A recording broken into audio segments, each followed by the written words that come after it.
Fala pessoal, bem-vindos ao canal Radar Político e essa notícia vem diretamente com o Bradock Show. Quem ganhou a sabatina? O erro fatal, o fogo amigo e a cadeira vazia. Fiquem até o final para entender tudo com clareza e vamos deixando os créditos na plataforma para o Bradock Show. E não se esqueça de deixar o seu comentário e de dizer de qual cidade você vê esta matéria, para que possamos saber até onde está chegando a nossa audiência. E já se inscreve, ativa o sino e compartilha esse vídeo para que chegue a mais pessoas. Sem mais enrolações, vamos à matéria. Que reuniu 4 presidenciáveis sem Lula. O evento reuniu Romeu Zema, Caiado, Renan Santos e Flávio, só por videoconferência. Lula foi convidado e recusou. Zema, abre aspas, privatizar tudo, não tem vaca sagrada. E se disse totalmente favorável ao voto impresso. Caiado prometeu indulto a Bolsonaro, citando JK, e chamou a ausência de Lula de gesto de acovardamento. Flávio defendeu a anistia e logo depois do evento disse querer Daniela Marques como vice, no mesmo dia em que o Republicanos confirmou neutralidade na eleição. E na sequência, o Novo oficializou Eduardo Girão como vice de Zema, tirando-o da disputa pelo governo do Ceará. E agora que saiu, há pouco, mas o Flávio Bolsonaro, consta, definiu o nome para vice em chapa à presidência da República. O anúncio deve acontecer amanhã. Muitas especulações, abri até uma enquete no meu X, né? O Rogério Marinho é cotado, a Priscila Costa do Ceará é cotada, alguns falam em Michele Bolsonaro, uma torcida, né, de uma ala bolsonarista que é o príncipe, né, o deputado Luiz Felipe de Orleans Bragança, então ainda está indefinido, né? E tem a própria Daniela Marques, que é um quadro excelente, né, de economista da equipe ali que tocou o governo Bolsonaro com as reformas do Paulo Guedes, né, e seria um nome muito bom. Eu já fiz essa análise aqui, né, e vou repetir. Eu acho que a escolha do vice ela é legal para ver a direção que está indo, né, a candidatura, a campanha, mais ou menos o que quer para governo, mas não tem tanto efeito eleitoral. Essa é a minha visão. Posso estar enganado, né? Vamos acenar para o público feminino colocando uma mulher. Não acredito muito nesse mito. Vamos acenar para o público nordestino colocando um nordestino. Também não vejo muito, né, dessa maneira. Eu vi o Ciro Gomes enaltecendo a escolha do Zema, que foi o meu amigo Girão, senador Eduardo Girão, né, porque é do Ceará também. Mas, de novo, né, efeito de angariar votos, eu não vejo isso tendo essa relevância toda. Sinceramente, não vejo. Estou curioso para saber qual vai ser o nome que vai ser escolhido afinal de contas. Vão bater o martelo final, né? Tem tido muita especulação, mas acho que não altera muito o jogo. Tá? Essa é a minha visão. E esses nomes todos, por acaso, que eu mencionei, acho que são nomes bons. Tá? O Rogério Marinho, a Priscila Costa, a Daniela Marques, a Michele Bolsonaro, qualquer escolha dessas, né, o Luiz Felipe de Orleans Bragança, seria uma escolha boa.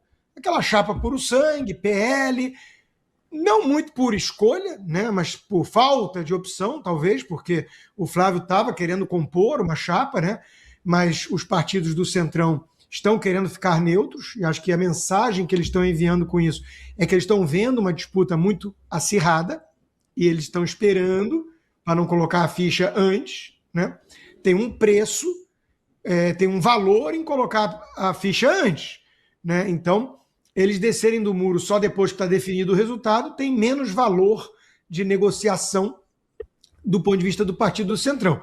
Mas eles estão sendo cautelosos, eles estão vendo ali que está no Photochart, pelo menos segundo a última pesquisa aí, BTG Nexus, é empate técnico já no segundo turno, né? Então, acho que é isso que está querendo dizer a postura do PP, da União e companhia. Quanto à escolha do Girão, eu sou suspeito para falar, né? Eu conheço, eu sou amigo do Girão antes dele virar político, né? Acho que é um dos melhores quadros que temos no Senado, e aí vem o lado objetivo, fazendo o disclaimer, né, de que eu sou amigo pessoal, mas vem o lado objetivo. É uma das vozes mais veementes contra os abusos do Supremo no Brasil, isso é inegável, né? É um sujeito sério, nada paira contra ele, né? é uma chapa puro sangue do lado do Novo também. É o Zema e o Girão. Qual é o grande problema? É que não tem voto. O Girão estava ali tentando disputar o governo do próprio Ceará, e o PL foi aí o motivo de toda a discussão, toda a briga pública, inclusive, da Michelle com o Flávio e tudo, porque a Michelle não queria apoiar de jeito nenhum ou fazer aliança com o Ciro Gomes, né?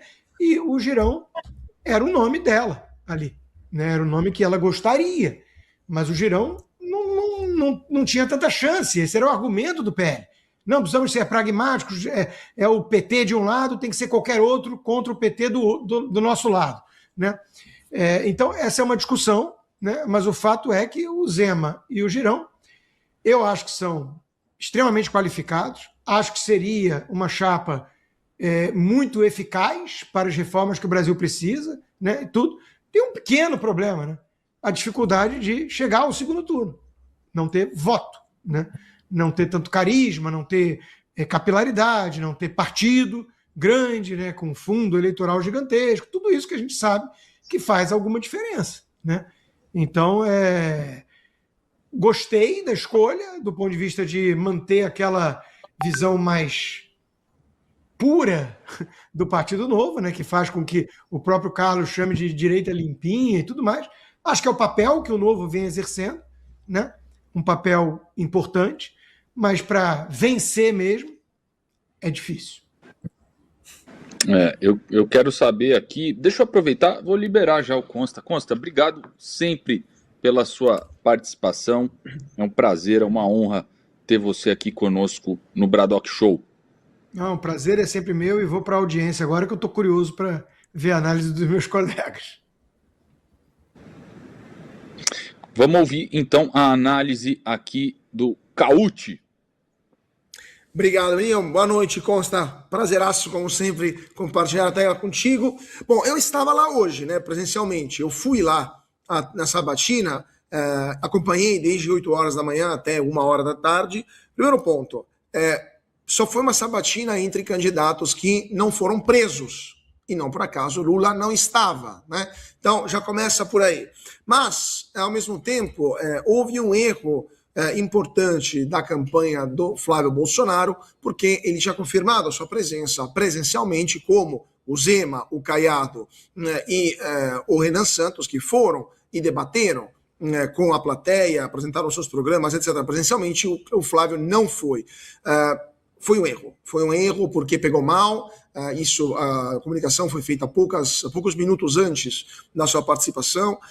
Começa a ficar difícil entender o porquê o Flávio não consiga se organizar em eventos tão importantes como esse, ou como entrevistas, lembrando que o Flávio ainda não foi falar com a revista Oeste, enquanto todos os outros candidatos já foram.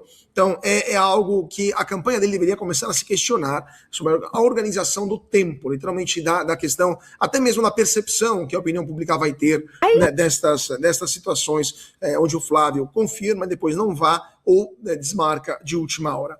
Mas outro ponto interessante, Emilinho, é que todos os candidatos começam a se posicionar do ponto de vista, começam a posicionar seus canhões, vamos dizer assim, da retórica, contra o Lula, de um lado, mas também contra o principal candidato da oposição, que é o próprio Flávio. E não por acaso, o Flávio também disse que não vai participar dos debates na televisão aberta, somente no último, provavelmente, se o Lula for, porque ele sabe que caso ele vá sozinho, o Lula não for, ele será o alvo dos ataques dos candidatos, o que também é um erro, francamente, por parte dos outros candidatos. Porque se o cenário que a gente está preconizando é um cenário à la chilena, ou seja, vários candidatos de direita no primeiro turno, que depois se unem no segundo turno para derrotar o candidato da esquerda, não podem se massacrar, degladiar, se bater como se nada tivesse acontecendo, né, durante toda a campanha eleitoral e depois simplesmente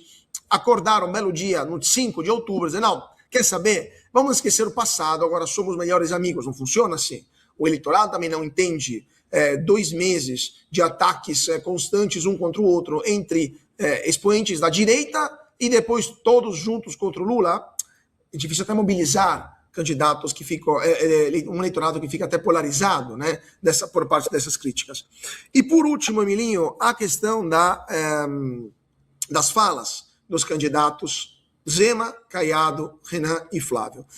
Eu fiquei um pouco decepcionado por parte de todos eles, porque todos tiveram as mesmas perguntas, né? Aquelas perguntas rápidas que fazem no final. E a primeira pergunta que foi feita a todos foi: o que o senhor faria, caso fosse eleito, o que o senhor faria no dia 1º de janeiro de 2027? Qual seria o seu primeiro decreto, o primeiro ato?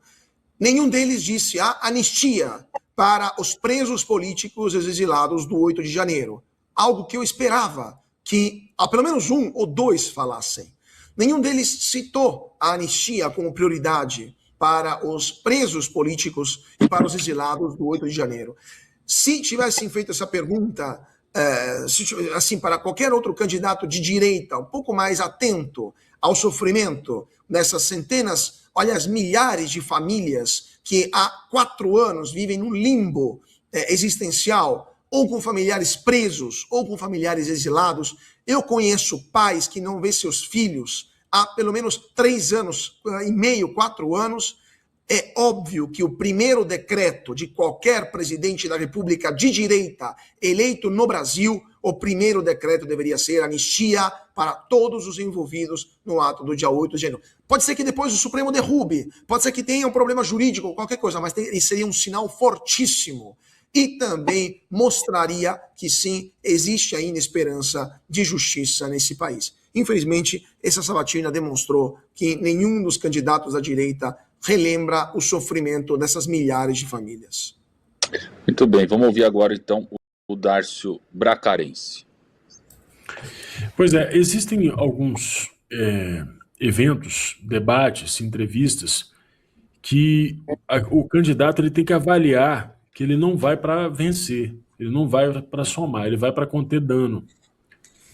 E, por exemplo, um Roda Viva, né? Roda Viva a vida inteira foi ali conduzido por um bando de esquerdistas, a não ser quando estava sob a direção ali do Augusto Nunes. Mas fora isso, sempre foi um ambiente hostil para qualquer político conservador, ou qualquer pessoa que fosse conservadora, independente de ser político ou não, e que a função dela ali era conter danos. Esse era o caso dessa sabatina.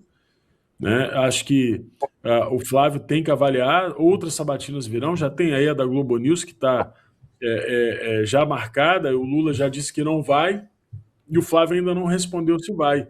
Eu acho que a equipe dele tem que avaliar de forma muito cautelosa, porque nesse momento, aqueles que não têm expressão, como aquele auxiliar do Lula, do Missão, cuja missão é afetar o Flávio, tentar atacar o Flávio, e o Caiado, né, que também é inexpressivo sob o ponto de vista de possibilidade de sucesso no processo eleitoral, e para eles, qualquer situação é uma possibilidade de aparecer. Não é o caso do Flávio Bolsonaro.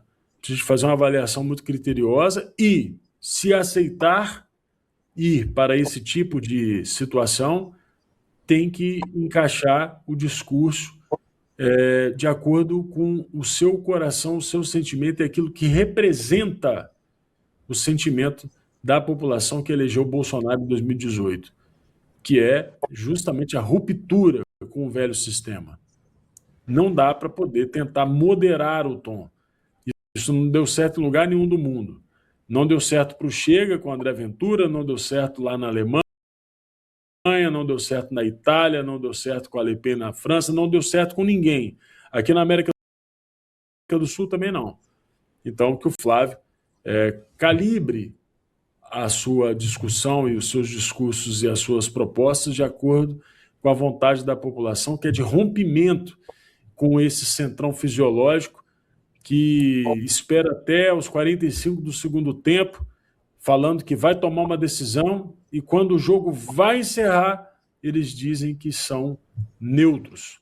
Bem, neutro é sabão em pó, neutro é detergente, não é para partido político hoje, com o mundo do jeito que está, com o Brasil dominado por narcotraficantes, você vai falar que é neutro? Desculpa, não existe neutralidade na política. E vamos com as notícias no site Conexão Política. Estados Unidos fecham um acordo nuclear com o Paraguai e fazem anúncio ao mundo, memorando de cooperação em energia nuclear civil foi assinado em Washington pelo secretário de Estado Marco Rubio e pelo chanceler paraguaio Rubens Ramírez. Os Estados Unidos e o Paraguai assinaram nesta terça-feira em Washington um memorando de entendimento para a cooperação estratégica em energia nuclear civil.